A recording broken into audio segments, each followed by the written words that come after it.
Let's make a bottle opener. G'day everyone, Big Mick here for another woodworking adventure. Now folks, I enjoy cracking open a cold one as much as the next one, but do you ever think cracking open a bottle like this could just get a bit boring after a while? Well, I think I've got a way to make it just that little bit more interesting. Spoiler alert, it might end up looking a bit like this, okay? Shh, don't tell anyone. So, with that being said, let's have a look at the plans and figure out what I'm going to do. So here's the plans. So what I'm going to do, I'm going to take two pieces of wood. I'm going to take a base and cut out a little notch in it so the upright part can sit inside there and join together. I'm going to mount the bottle opener on the front face, and I'm going to put a super secret design feature in the back. We'll talk more about that later on, depending on how I edit the video. So with that being said, let's get cracking on the project. All right, so for this project, we've got some pretty chunky bits of timber here, and we don't really have the means to mill them down, so we're going to use some chunky bits of timber. So let's get chopping on the circular saw. You ready? Whoa, hold the phone. Hold up. Have you got your safety goggles? Safety goggles, that's important. I'll put those on. Anything else I need? Yes. Ear protection, also important. Thank you for bringing that up to my attention. Okay. One more thing. One more thing. One sec, I'm getting it from my magic pocket. I seen how you work. Use it. He's not wrong. All right, so we've got our two pieces of timber cut to length. And what we're going to do next is we're going to work on the base. Now I've traced out the shape of this, and we're going to cut about 20 mils in here. You can see where I've traced out the outline. I'm going to cut about 20 mils deep all around that hole so the thing can slot together, and it'll make a stronger hold when we bolt it together. We're going to use the router to go in and do that. But before I start with the router, I just need something to make a little pilot hole so the router can start. I just need something to make that pilot hole. Well, Dad, you know the drill. Continuing on, just a special reminder, this video is brought to you by the letter C for continuity.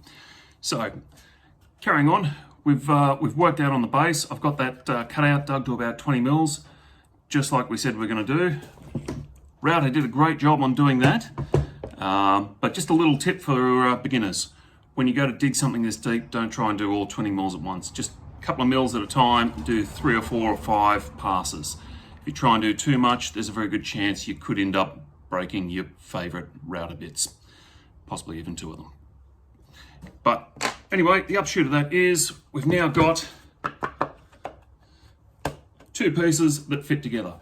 I've drilled some holes down in the bottom there and countersunk them, so we'll be able to screw from the bottom once we get all these sanded and tidied up. Another reminder, the router will get about 90% of this job done, but after that, you're going to have to finish it off with a hammer and whatever these tools are called. Now that is a bit of hard yakka, so I like to put on a bit of music just while we're doing something like this. I like a bit of K-San, Saturday Night, Cheap Wine, Bow River, that sort of music. So let's get to it.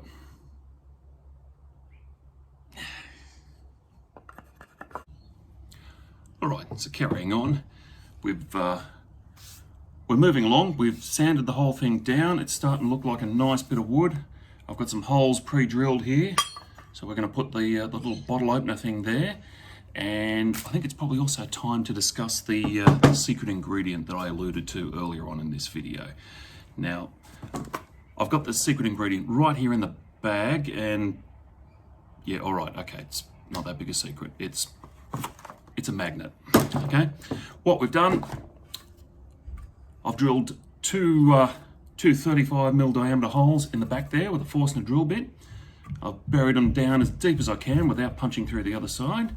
And what we should be able to do is pop the bottle opener, and the lid should fall down, be caught by the magnets. But before we start putting all of that together, time for a little bit of staining. So we'll get that done. We'll start decorating it and putting some designs on it, and then we'll see about assembling everything and putting it all together. let's get cracking. All right, so just a little progress report here. We're on the closing stages of this little project, and it's all starting to come together. So we've got a little bit of decoration there. I borrowed some of the paints from the kids' paint box upstairs, and couldn't find a compass, so I've had to manufacture one. Put a nail in the end there and use those other holes there to draw the texture line out. Also, we've given it one coat of spray-on clear varnish. Okay, and that's a great way. You can get it in a can, you can paint it on, but spray can, you know, quick, cheap, easy, just like me. And that brings up the wood pretty good. Just to give you an idea, that's what the wood started out looking like. Okay, just pretty plain Jane, but a bit of stain, bit of gloss, and it's all coming up all right. So I think one more coat of gloss, then we'll mount the bottle opener. We'll get those two magnets glued in the back, and I'm going to hold them in using a bit of this roof and gutter silicone. Maybe it's the best stuff, maybe not, but it's what I've got available in the garage, so we'll be using that. And that should just about bring us to the conclusion, and the only thing left to do will be a bit of testing to make sure the bottle does actually open. Cheers. And through the miracle of time, here we are at the conclusion. Project's done, we've got the bottle opener mounted, it's all stained, varnished, painted up, magnets installed. The only thing left to do is to give it its maiden test and make sure it works. So for that, I'll be using a bottle of Steam Rail Pale Ale. We're not sponsored by these guys, but if anyone wants to make that official, let's give it a crack.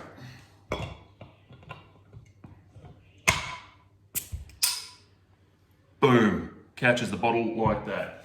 And just to make sure it works, it'll hold at least a 6-pack's worth of bottle tops, just like that. So the only thing you've got to do now is get your world's best dad stubby holder and enjoy the fruits of your labour. Thanks for watching, everyone. If you really enjoyed that, hit the like and subscribe button, and I'll get around to making a bit more content as soon as I finish this one. Coat rack. Wonder if I've got somewhere to hang my coats. See how it goes. Cheers, everyone.